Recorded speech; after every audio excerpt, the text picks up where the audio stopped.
सुप्रभात। मैं डॉक्टर सुमन रावत आप सभी का आज की साइंस की क्लास में स्वागत करती हूँ।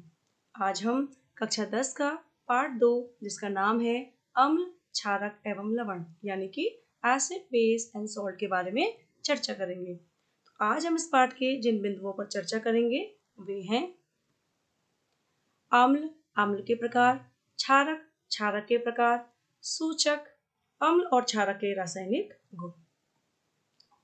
सबसे पहले बात करते हैं अम्ल यानी कि एसिड क्या होते हैं। हम अपने चारों ओर जितनी भी वस्तुएं देखते हैं ये वस्तुएं साइंस के लैंग्वेज में या तो ठोस हैं या द्रव हैं या फिर गैस अवस्था में होती हैं। ये सभी वस्तुएं छोटे छोटे कणों से मिलकर बनी होते हैं जिन्हें परमाणु कहा जाता है। दो या दो से अधिक परमाणु मिलकर अणु बनाते हैं।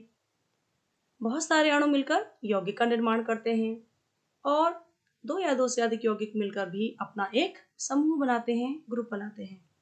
अम्ल भी ऐसे ही अनेक यौगिकों का एक समूह है।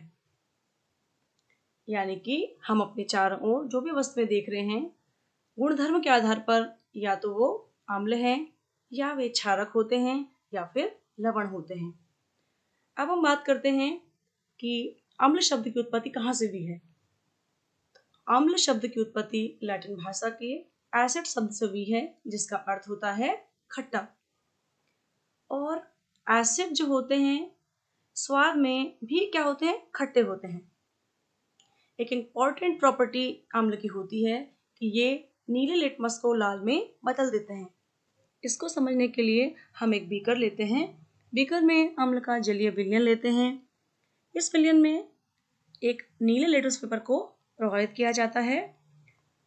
तो देखिए जैसे ही हमने अम्लीय विलयन में नीले लेटेक्स पेपर को प्रभावित किया तो देखिए इसका कलर कैसा हो गया, लाल हो गया। तो इससे हम क्या निष्कर्ष निकाल सकते हैं कि सभी अम्ल नीले लेटेक्स पेपर को लाल में बदल देते हैं। यह सभी अम्लों का एक महत्वपूर्ण गुणधर्म होता है। नेक्स्ट प्रॉपर्टी, ये जलीय विलयन में हाइड्रोजन आयन देते हैं। सभी अम्ल जब भी इन्हें हम जल में घोलते हैं तो ये हाइड्रोजन आयन देते हैं। जैसे कि हम एक उदाहरण लेते हैं। यहाँ पे एक उदाहरण लिया है हमने अम्ल का जिसका नाम है हाइड्रोक्लोरिक अम्ल और इसका सूत्र है HCl। इसको जब हम जल में घोलते हैं तो देखिए ये अपने दो आयनों में वियोजित हो जाता है, हाइड्रोजन धनायन और क्लोराइड ऋणायन। इससे हम क्या निष्कर्ष निकाल सकते हैं कि सभी अम्ल जलीय विलयन में हाइड्रोजन आयन देते हैं।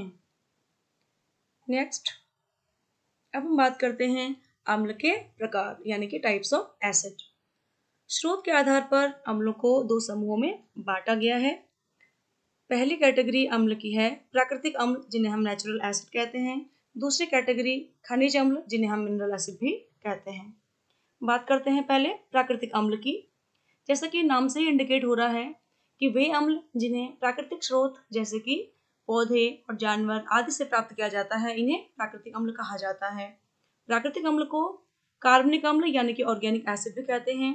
कार्बनिक अम्ल का अर्थ है वे अम्ल जिनमें कार्बन तत्व या कार्बन होता है, जैसे ऑक्जेलिक अम्ल, फॉर्मिक अम्ल, एसिटिक अम्ल, लैक्टिक अम्ल। इन सभी अम्लों में कार्बन तत्व पाया जाता है।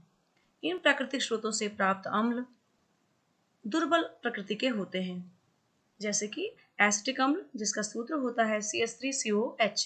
इसका जल में वियोजन निम्न प्रकार से होता है। देखिए एसिटिक अम्ल का जल में वियोजन करने पर यह अपने दो आयनों में वियोजित हो जाता है। कौन कौन से ion? Acetate ion CH3CO negative और हाइड्रोजन आयन।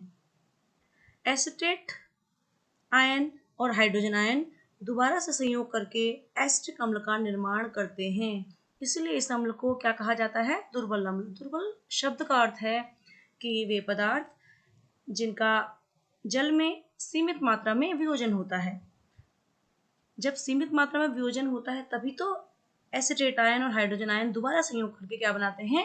एसिटिक अम्ल बनाते हैं। और देखिए यहाँ पर ये दो एरो लगा रखे हैं, वो भी अपोजिट डायरेक्शन में लगा रखे हैं। तो इस प्रकार की अभिक्रिया को उत्क्रमणीय अभिक्रिया यानी कि रिवर्सिबल रिएक्शन कहते हैं, कि जहाँ पर फॉरवर्ड रिएक्शन यानी कि जो अग्र अभिक्रिया भी हो रही है और बैकवर्ड रिएक्शन यानी कि फर्स्ट अभिक्रिया भी हो रही है और ये दोनों रिएक्शंस जो होती हैं वो समान गति से हो रही हैं। एसिटिक अम्ल जो है पानी के साथ क्रिया करके देखो हाइड्रोनियम आयन का भी निर्माण करते हैं। नेक्स्ट है कुछ प्राकृतिक अम्लों के हम उदाहरण ले लेते हैं, जैसे कि एसिटिक अम्ल, ये सिरका में पाया जाता है। ये देखिए डेली यूज में इसे चाउमीन में यूज किया जाता है विनेगर को। सिट्रिक अम्ल है, वो संतरा जैसे खट्टे पदार्थों में पाया जाता है। नेक्स्ट है मैलिक अम्ल, सेब में पाया जाता है। लैक्टिक अम्ल दही में पाया जाता है। ऑक्जेलिक अम्ल टमाटर में पाया जाता है। नेक्स्ट है कार्बोनिक अम्ल, जिसका फॉर्मूला है H2CO3। ये ठंडे पेय पदार्थ जैसे कि कोल्ड ड्रिंक्स होती है ना, इनमें पाया जाता है और कोल्ड ड्रिंक्स में जो कार्बन डाइऑक्साइड गैस होती है वो जल में विलय होती है। नेक्स्ट है टार्टरिक एसिड, वो इमली में पाया जाता है, देखिए इनमें। फॉर्मिक अम्ल, जिसका फॉर्मूला होता है SCOH और जिसे मिथेनॉइक अम्ल भी कहा जाता है, यह चींटियों के डंक में पाया जाता है। जैसे कि कोई भी मधुमक्खी है, चींटी है, मनुष्य के हाथ पर काटती है तो मधुमक्खी जिस एसिड का सिक्रेशन करती है वो अम्ल क्या होता है, फॉर्मिक अम्ल भी अम्ल ही होता है। नेक्स्ट है अम्ल की सेकंड कैटेगरी, जिसे खनिज अम्ल कहा जाता है। खनिज अम्ल नाम से इंडिकेट हो रहा है कि वे अम्ल जिन्हें खनिजों से तैयार किया जाता है, इसे खनिज अम्ल कहा जाता है। ये मानव द्वारा निर्मित किए जाते हैं, इसलिए इन्हें संश्लेषित अम्ल या अकार्बनिक अम्ल भी कहते हैं। अकार्बनिक अम्ल वे अम्ल जिनमें कार्बन नहीं होता है, जैसे हाइड्रोक्लोरिक अम्ल HCl। ये खनिज अम्ल प्रबल अम्ल होते हैं। आर्हेनियस एक साइंटिस्ट थे, उनके अनुसार अम्ल वे पदार्थ हैं जो कि पानी में वियोजित करने पर हाइड्रोजन आयन देते हैं। इसी प्रकार से HCl देखिए पानी में वियोजित करने पर हाइड्रोजन आयन और क्लोराइड आयन देता है और ये हाइड्रोजन आयन जो है जल में संयोग करके क्या देते हैं, हाइड्रोजन आयन का निर्माण करते हैं। अब HCl को प्रबल अम्ल क्यों कह रहे हैं, क्योंकि इस प्रकार के पदार्थों का वियोजन पानी में पूर्ण रूप से होता है, इसलिए इन अम्लों को प्रबल अम्ल कहा जाता है। देखिए HCl का जब वियोजन पूर्ण रूप से हो रहा है तभी तो इसे कंप्लीट एरो से दिखाया जा रहा है और ये हाइड्रोजन आयन और हाइड्रोनियम आयन का निर्माण करते हैं, क्योंकि इन अम्लों में हाइड्रोनियम आयन और हाइड्रोजन आयन की सांद्रता अधिक होती है, इसलिए इन अम्लों को प्रबल अम्ल कहा जाता है। नेक्स्ट बात करते हैं हाइड्रोक्लोरिक अम्ल के उपयोग की। नो डाउट हाइड्रोक्लोरिक अम्ल जो है एक प्रमुख अकार्बनिक अम्ल है, ये हमने अभी देखा। वास्तव में जो हाइड्रोक्लोराइड गैस होती है इसका जलीय विलयन को ही हम क्या कहते हैं, हाइड्रोक्लोरिक अम्ल कहते हैं। इसका सबसे महत्वपूर्ण यूज है गैस्ट्रिक जूस में। हम सभी को पता है कि मानव शरीर में आमाशय में जठर रस यानी कि गैस्ट्रिक जूस में हाइड्रोक्लोरिक अम्ल पाया जाता है और यह अम्ल भोजन के पाचन में सहायक होता है। सेकंड यूज है पॉलीविनाइल क्लोराइड, ये पॉलीमर होता है, इसके निर्माण में भी HCl का उपयोग किया जाता है। कई दवाओं में HCl का उपयोग किया जाता है, कई कार्बनिक यौगिकों के निर्माण में जिनका उपयोग की लेबोरेटरी में किया जाता है। इसके अलावा लोहे पर जैसे जस्ते का लेप लगाना है हमें, तो इससे पहले हमें HCl अम्ल से ही उसकी सतह को साफ करते हैं और तब जाके जिंक का लेप किया जाता है। तो इसी प्रकार से HCl का उपयोग जो है केमिस्ट्री लेबोरेटरी में रोगाणुनाशी के रूप में कई इंपॉर्टेंट कार्बनिक यौगिकों के निर्माण में भी किया जाता है। नेक्स्ट है सल्फ्यूरिक अम्ल, जिसका सूत्र है H2SO4। इसका जल में वियोजन करने पर देखिए ये 2 हाइड्रोजन के धनायन दे रहा है और सल्फेट के 2 एनायन देता है।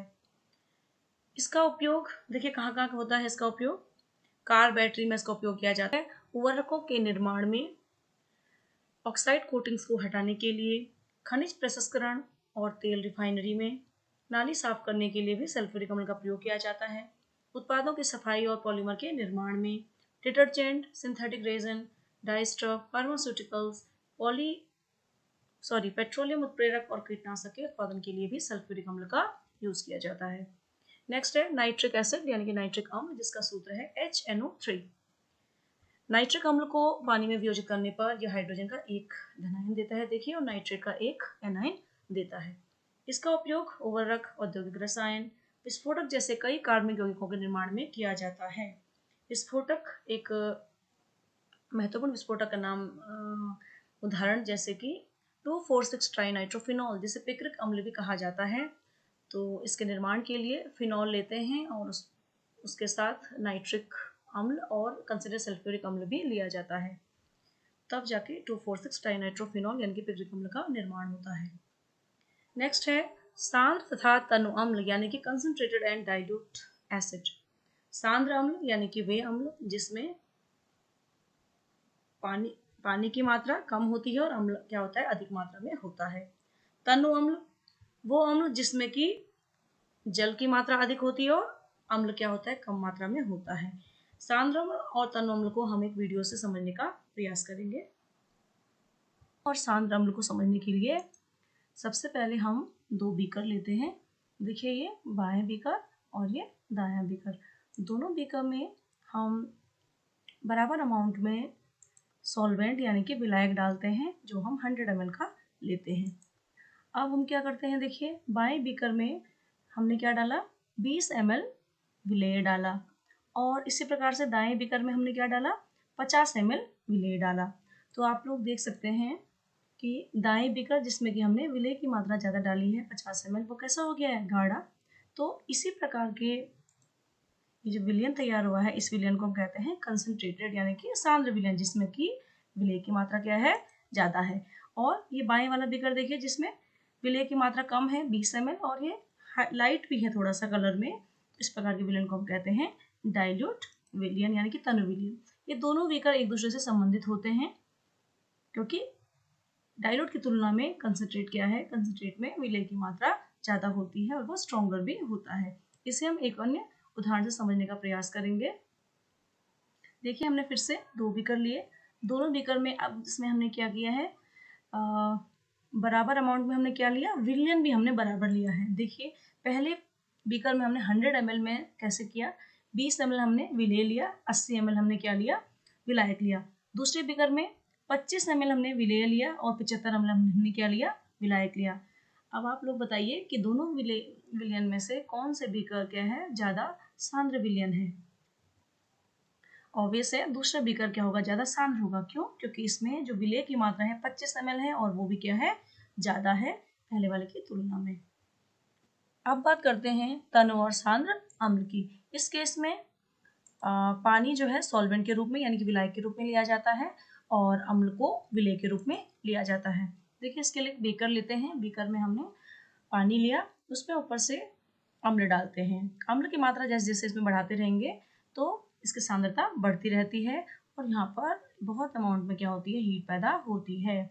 अब एक प्रश्न यहाँ पर उठता है कि अम्ल को पानी के साथ मिलाने में हम क्या करें, मीन्स अम्ल को पानी में मिलाएं या पानी को अम्ल में मिलाएं। ये क्वेश्चन आपके माइंड में भी उठेगा। तो इसके लिए हम क्या करेंगे, क्या हमें एक फैक्ट जानना जरूरी है कि जब भी किसी अम्ल या क्षारक को पानी में मिलाते हैं तो दोनों केसेस में क्या होता है, क्योंकि ये प्रोसेस जो होती है हाईली एक्सोथर्मिक होती है, और एक्सोथर्मिक का मतलब है कि यहाँ पर एक बहुत अमाउंट में हीट पैदा होती है। इसलिए हमें क्या करना चाहिए,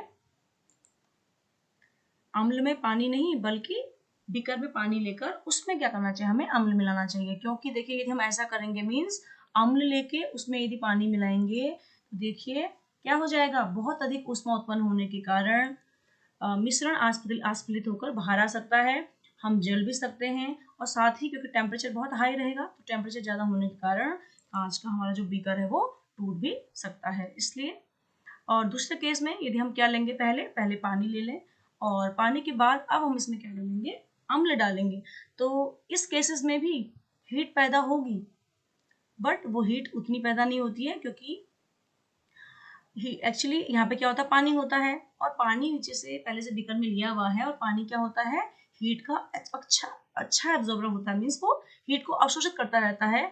तो और हम पहले वाले केस की तुलना में इस केस में हम दुर्घटना होने से बच जाते हैं। इसलिए हमें क्या करना चाहिए, हमेशा बीकर में पानी लेकर उसमें एसिड डालना चाहिए, ना कि एसिड लेकर उसमें पानी।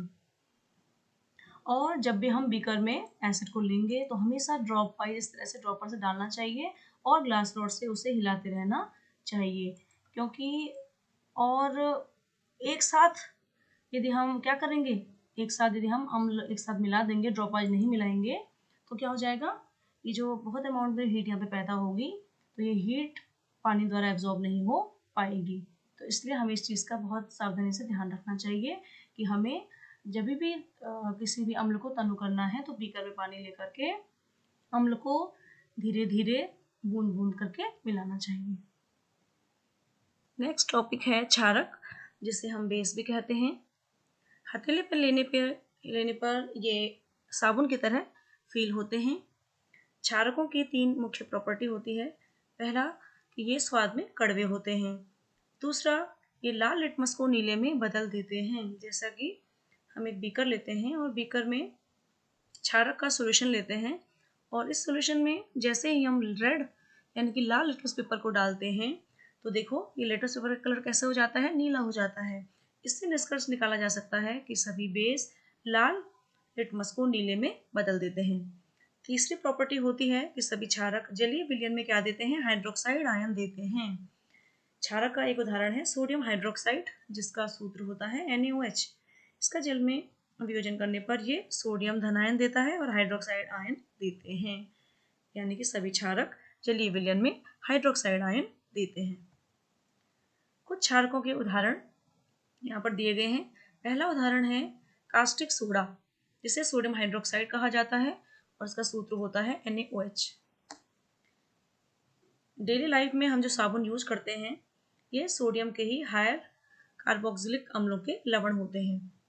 सेकंड है धोबिया सोडा, जिसे हम वॉशिंग सोडा कहते हैं और इसका रासायनिक नाम है सोडियम कार्बोनेट और इसका सूत्र है Ne2CO3। तीसरा है पोटेशियम हाइड्रोक्साइड, जिसका सूत्र है KOH। चौथा उदाहरण है बुझा हुआ चूना, जिसे स्लैग्ड लाइम, इसका रासायनिक नाम है कैल्शियम हाइड्रोक्साइड और सूत्र है CaOH होल ट्वाइस। नेक्स्ट है सोडियम बाइकार्बोनेट, जिसे बेकिंग सोडा, खाने वाला सोडा भी कहा जाता है। इसका रासायनिक सूत्र है NaHCO3। ये बेकिंग सोडा देखिए यहाँ पर दिखाया है। ये बुझा हुआ चूना, जिसको कि कैल्शियम हाइड्रोक्साइड सूत्र था, ये देखिए ये है। नेक्स्ट है मैग्नीशियम हाइड्रोक्साइड, जिसका सूत्र है MgOH whole twice. Magnesium hydroxide को मिल्क ऑफ मैग्नीशिया भी कहा जाता है, क्योंकि जल में घोलने पर ये दूध की तरह दिखाई देता है, ये देखिए। और इस मिल्क ऑफ मैग्नीशियम का यूज़ पेट में एसिडिटी जब हो जाती है तो अम्लता को कम करने के लिए इस मिल्क ऑफ मैग्नीशिया का प्रयोग किया जाता है।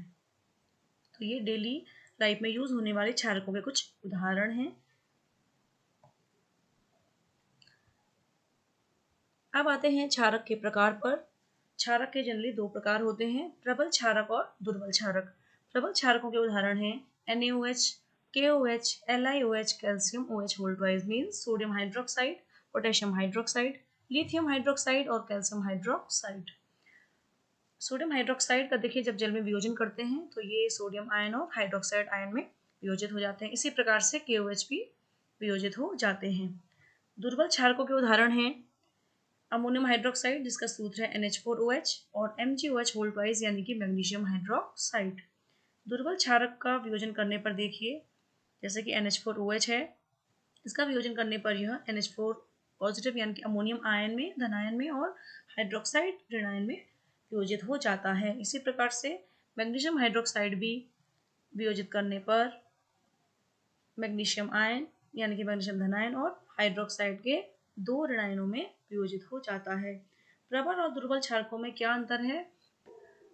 प्रबल क्षारक पानी में घुलने पर पूर्ण रूप से वियोजित हो जाते हैं, जबकि दुर्बल क्षारक पानी में घुलने पर पूर्ण रूप से वियोजित नहीं हो पाते हैं। नेक्स्ट टॉपिक है सूचक, जिसे हम इंडिकेटर भी कहते हैं। तो इंडिकेटर क्या होते हैं? सूचक वे पदार्थ होते हैं जो अम्ल या क्षारक से क्रिया करके अपना रंग और गंध बदल देते हैं। यानी कि यदि हमें किसी विलयन में चेक करना है कि कोई पदार्थ अम्ल है या क्षारक है तो उसके लिए हम सूचक का प्रयोग करते हैं। तो यानी कि सूचक किसी दिए गए विलयन में अम्ल या क्षारक की उपस्थिति को दर्शाते हैं। इनके रंग या गंध अम्लीय या क्षारक माध्यम में बदल जाता है। अब है सूचक के प्रकार। तो सूचक 3 प्रकार के होते हैं। पहला है प्राकृतिक सूचक, ये पौधे में पाए जाते हैं, जैसे लिटमस। अब लिटमस की बात करें तो लिटमस हमें थैलोफाइटा ग्रुप के लाइकेन से प्राप्त होता है। और लाइकेन हम सभी को पता है कि इसमें सहजीविता का गुण होता है। लाइकेन जो होता है, ये लाइकेन में हम एल्गी यानी कि शैवाल और जो कवक होते हैं, ये आपस में एक दूसरे को लाभ पहुंचाते हुए अपना जीवन व्यतीत करते हैं। तो हमें अब लाइकेन से कैसे प्राप्त होता है लिटमस पेपर? तो लाइकेन से हमें प्राप्त होता है फिल्टर पेपर। और फिल्टर पेपर्स को लिटमस घोल के साथ मिलाने पर हमें लिटमस पेपर प्राप्त होता है। नेक्स्ट प्राकृतिक सूचक है लाल पत्ता गोभी, हाइड्रेंजिया पौधे के फूल और हल्दी। सूचक का दूसरा प्रकार है कृत्रिम यानी कि आर्टिफिशियल सूचक। ये रासायनिक पदार्थ होते हैं जैसे कि मेथाइल ऑरेंज और फिनोप्थिलीन। थर्ड है गंधीय सूचक यानी कि ऑल्फैक्टरी इंडिकेटर। इन पदार्थों की गंध अम्लीय या क्षारक माध्यम में बदल जाती है। गंधीय सूचक के उदाहरण हैं प्याज और लौंग तेल। अब हम बात करेंगे कि सूचक की अम्ल और क्षारक के साथ में कैसे रासायनिक अभिक्रिया होती है। सबसे पहले प्राकृतिक सूचक में हम लेते हैं लिटमस पेपर।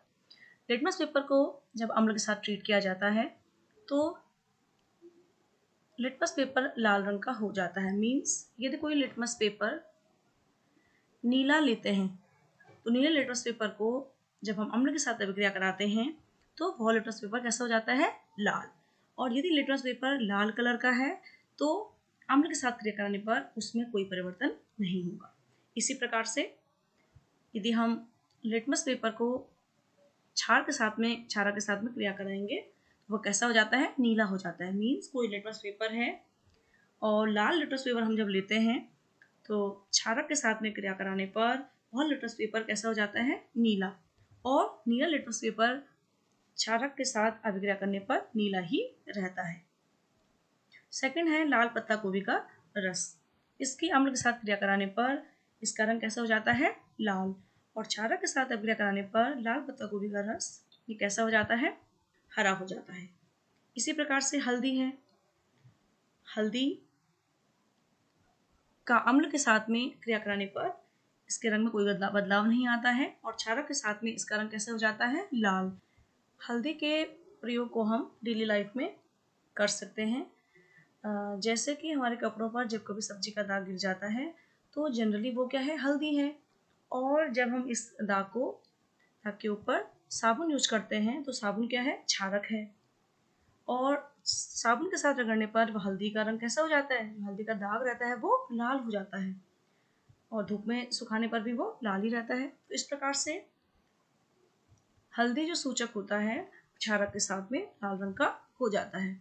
नेक्स्ट है हाइड्रेंजिया के फूल का रस। अम्ल के साथ ट्रीट करने पर यह नीले रंग का हो जाता है और क्षारक के साथ में यह गुलाबी रंग का हो जाता है। नेक्स्ट है कृत्रिम सूचक। कृत्रिम सूचक में पहला है फिनोप्थिलीन। फिनोप्थिलीन अम्ल के साथ क्रिया करने पर यह रंगहीन रहता है यानी कि इसके रंग में कोई परिवर्तन नहीं आता है और क्षारक के साथ में यह गुलाबी रंग का हो जाता है। जबकि मिथाइल ऑरेंज के केस में मिथाइल ऑरेंज अम्ल के साथ क्रिया करने पर लाल रंग का हो जाता है और क्षारक के साथ में यह पीले रंग का हो जाता है। नेक्स्ट है गंधीय सूचक। इसमें पहला है प्याज का रस। तो प्याज के रस को हम किस तरह से देखेंगे? इसके लिए हम क्या करेंगे? प्याज का एक पीस लिया, उसको एक कपड़े में बांध करके फ्रिज में रख देते हैं और नेक्स्ट डे हम निकालेंगे फ्रिज से और उस कपड़े के हम 2 पीस कर देंगे। एक कपड़े के एक पीस में हम क्या करेंगे? अम्ल की बूंद डाल देते हैं और कपड़े के दूसरे पीस में क्षारक की बूंद डाल देते हैं। अब हम देखते हैं कि अम्ल की बूंद जिस कपड़े में हमने डाली थी, कपड़े के पीस में डाली थी, उसमें तो क्या आती है? तेज से गंध आती है। जबकि जिस कपड़े के पीस में हमने क्षारक की बूंद डाली थी उसमें कोई गंध नहीं आती है। तो इस टाइप से प्याज के रस का यूज हम डेली लाइफ में इसको कर सकते हैं एज अ सूचक। गंधीय सूचक में दूसरा उदाहरण है वेनिला एसेंस। वेनिला एसेंस का जो यूज़ है वो आइसक्रीम फैक्ट्री में किया जाता है जनरली इसके फ्लेवर के लिए। अब वनीला एसेंस की अम्ल के साथ में क्रिया कराने पर इसकी गंध में कोई परिवर्तन नहीं आता है। मीन्स ये जैसी गंध रहती है। जबकि क्षारक के साथ में इसमें कोई गंध नहीं होती है। लौंग के तेल की बात करें, अम्ल के साथ क्रिया कराने पर इसमें एक जैसी गंध रहती है जबकि क्षारक के साथ क्रिया कराने पर इसमें कोई गंध नहीं होती है। नेक्स्ट टॉपिक है अम्ल और क्षारकों के रासायनिक गुण यानी कि chemical properties of acid and bases. पहला अम्ल क्षारकों का जो पहला गुण है वो है धातु के साथ में अभिक्रिया।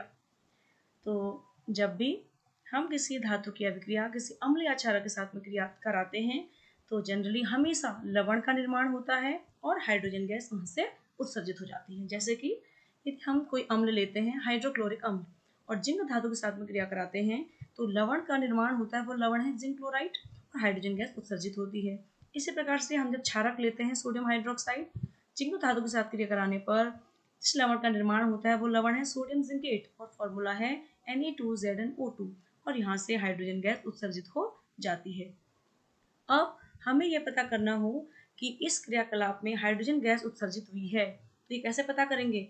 तो इसका पता करने के लिए हम एक पॉप टेस्ट किया जाता है। पॉप टेस्ट में देखिए क्या करते हैं, एक हमने क्या ली, टेस्ट ट्यूब परख नली ली है, इसमें हमने जिंक के टुकड़े लेते हैं और इसमें देखिए क्या लेते हैं, डाइल्यूट सल्फ्यूरिक अम्ल ले लेते हैं। ठीक है, जिंक की डाइल्यूट सल्फ्यूरिक एसिड के साथ क्रिया कराने पर जिंक सल्फेट का निर्माण होता है और यहाँ से हाइड्रोजन गैस उत्सर्जित होती है। हाइड्रोजन गैस बुलबुलों के रूप में यहाँ से होते हुए डिलीवरी ट्यूब से होते हुए एक टब में इकट्ठा कर दी जाती है और ये देखिए यहाँ से गैस होते हुए और किस में इकट्ठा करते हैं हम, साबुन का इसमें विलयन होता है। साबुन के बुलबुलों में भरकर ये हाइड्रोजन गैस इस प्रकार से ऊपर बुलबुलों के फॉर्म में आ जाती है और अब बुलबुलों से भरे इस हाइड्रोजन गैस के पास जब हम क्या ले जाते हैं, चलती हुई मोमबत्ती ले जाते हैं तो हाइड्रोजन गैस पॉप की ध्वनि यानी कि फट फट की ध्वनि के साथ जलती है। तो इस प्रयोग से यह सिद्ध होता है कि जब भी किसी धातु की अभिक्रिया किसी अम्ल के साथ में क्रिया कराते हैं तो लवण का निर्माण तो होता ही है, साथ में हाइड्रोजन गैस क्या होती है, उत्सर्जित होती है। नेक्स्ट गुण है अम्ल और क्षारकों की धातु कार्बोनेट तथा धातु बाइकार्बोनेटों के साथ क्रिया। सबसे पहले हम बात करते हैं अम्ल के साथ।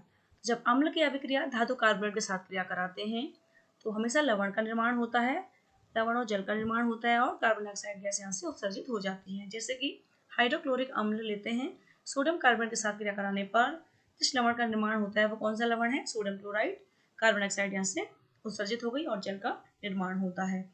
इसी प्रकार से अम्ल की अभिक्रिया किसी धातु बाइकार्बोनेट के साथ में कराने पर, धातु बाइकार्बोनेट क्या लिया हमने, सोडियम बाइकार्बोनेट लेते हैं और सोडियम क्लोराइड लवण का निर्माण होता है, जल का निर्माण होता है और साथ में कार्बन डाइऑक्साइड गैस यहाँ से उत्सर्जित हो जाती है। जबकि क्षारक के साथ में अभिक्रिया कराने पर किसकी, धातु कार्बोनेट और धातु बाइकार्बोनेट के साथ क्रिया कराने पर क्षारक की कोई भी अभिक्रिया नहीं होती है। यानी कि हम निष्कर्ष निकाल सकते हैं कि किसी भी अम्ल की चाहे धातु कार्बोनेट चाहे धातु बाइकार्बोनेट से रिएक्शंस कराएं तो हमेशा समान प्रोडक्ट का ही निर्माण होता है, लवण और जल का निर्माण होता है दोनों केसेस में देखिए, और कार्बन डाइऑक्साइड गैस यहाँ से उत्सर्जित होती है। अब हमें यदि पता करना हो, कंफर्म करना हो कि इस अभिक्रिया में कार्बन डाइऑक्साइड गैस उत्सर्जित होती है तो इसको कैसे कंफर्म करेंगे, तो इसकी कंफर्मेशन के लिए हम एक टेस्ट करते हैं और इस प्रयोग का नाम है चूने के पानी का टेस्ट। देखिए इसके लिए क्या करते हैं, एक फिर से परख नली लेते हैं, परख नली में हम धातु का कार्बोनेट लेते हैं जिसका नाम है सोडियम कार्बोनेट और डाइल्यूट हाइड्रोक्लोरिक अम्ल ले लेते हैं। ठीक है, इनके आपस में अभिक्रिया से कार्बन डाइऑक्साइड गैस उत्सर्जित होती है यहाँ से और ये यहाँ से होते हुए इस दूसरे टेस्ट ट्यूब में हम इसको प्रभावित करते हैं और इस टेस्ट ट्यूब में क्या होता है, चूने का पानी। चूने का पानी बच्चों आपको पता है, चूने का पानी का सूत्र होता है calcium hydroxide CaOH whole twice. और ये चूने का पानी हमें लैब में अवेलेबल कैसे होगा, देखिए मैं बताती हूँ।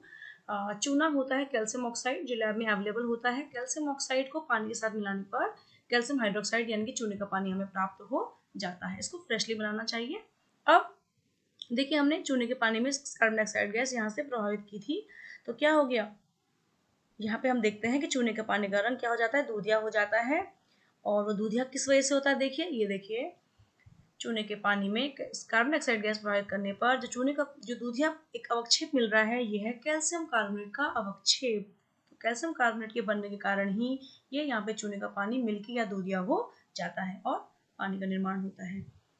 तो इस प्रयोग से ये सिद्ध होता है कि किसी भी धातु कार्बोनेट की किसी अम्ल के साथ अभिक्रिया कराने पर हमेशा लवण जल का निर्माण होता है और साथ में कार्बन डाइऑक्साइड गैस यहाँ से उत्सर्जित होती है। तो इस प्रकार कार्बन डाइऑक्साइड गैस के उत्सर्जन का कंफर्मेशन हम इस प्रयोग द्वारा करते हैं। अब इसमें आगे कैल्शियम कार्बोनेट में यदि अधिक मात्रा में हम कार्बन डाइऑक्साइड गैस प्रभावित करें तो यहाँ पर कैल्शियम बाइकार्बोनेट का निर्माण होता है जो कि जल में घुलनशील होता है। नेक्स्ट प्रॉपर्टी है अम्ल एवं क्षारक की परस्पर अभिक्रिया, जिसे उदासीनीकरण अभिक्रिया भी कहते हैं। इसमें अम्ल की अभिक्रिया क्षारक से कराने पर हमेशा लवण का निर्माण होता है और जल बनता है। अम्ल में हम सभी को पता है कि हाइड्रोजन आयन होते हैं और क्षारक में हाइड्रोक्सिल एनायन होते हैं। हाइड्रोजन आयन हाइड्रोक्सिल आयन आपस में अभिक्रिया कर जल का निर्माण करते हैं।